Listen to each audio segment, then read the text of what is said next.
What up, guys? It's Alex Rome here, and I'm going to show you how to make a reverse piano note.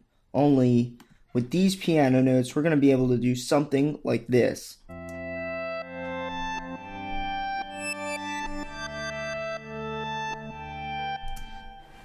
An awesome reverse melody that started out as this. Oh, that's too loud, my bad.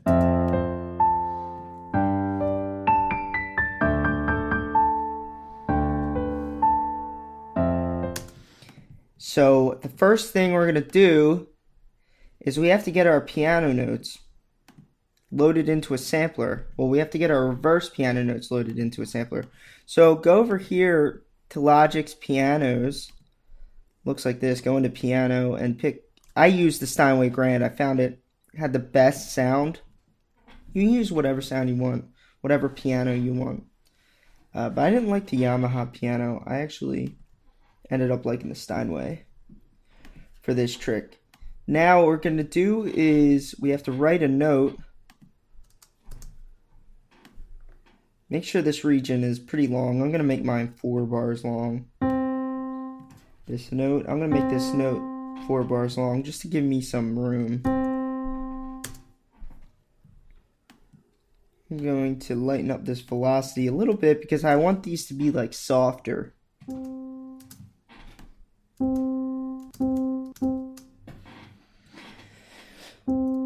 It's a little too.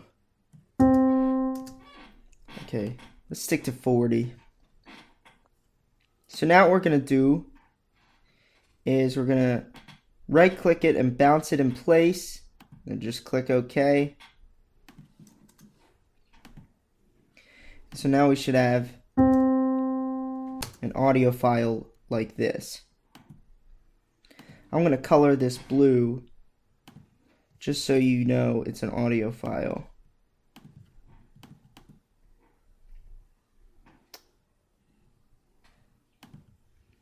There we go, it's blue, so it's an audio file. So now what we're going to do is we're going to take this. We want to reverse it now before we go here and we add our EXS24 sampler. Oh shit, that's multi-output. I want the sampler in stereo. So now we have a EXS24 sampler layer, but we're not ready to load it in yet. We have to reverse it. So double click it, and in this area here, click File, Functions, and then Reverse. So now we have a note that sounds like this. But that's only one note. We want it to be all across our MIDI piano. So now what we're going to do is we're going to get it ready to load it up into the sampler, but first we got to shorten it up. And however long or short you make this is however long or short it's going to process through the sampler.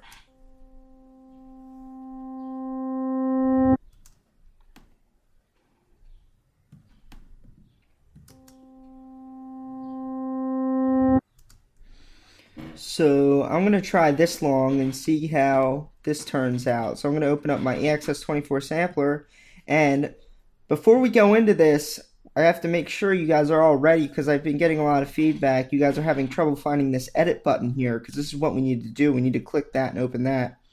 But if you don't have edit here, you need to go up to Logic Pro X, Preferences, Advanced Tools, and make sure all of these checkboxes are selected.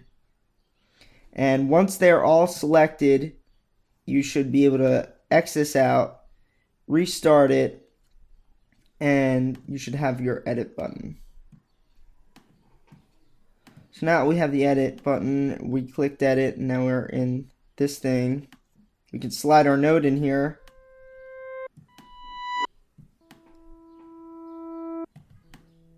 And we have a nice full spectrum of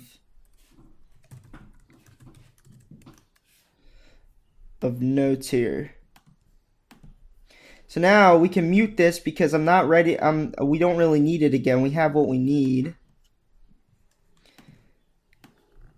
Or you could delete this layer, but I like to keep these here just in case I need to, do this again. Shit, hold up. Okay, cool. I'm recording my voice. I just did a video before this. I didn't record my voice. So let's go into our sampler. I'm going to add a nice compressor on it because since it's a reverse sound, the attack is very quiet. So I want the attack to be very more prominent. See, when you start playing the note, it's really quiet. I'm going to use this to help me out with that.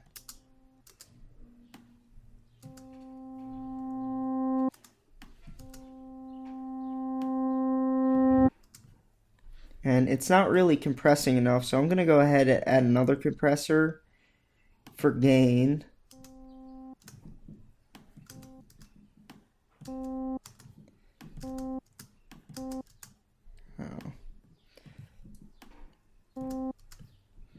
Just messing around now. Can't get this to compress.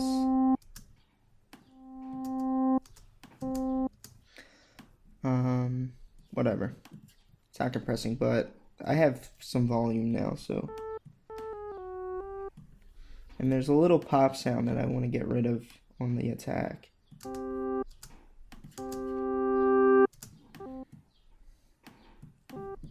Just make a way. But essentially what you're going to end out with is this, with some reverb on it.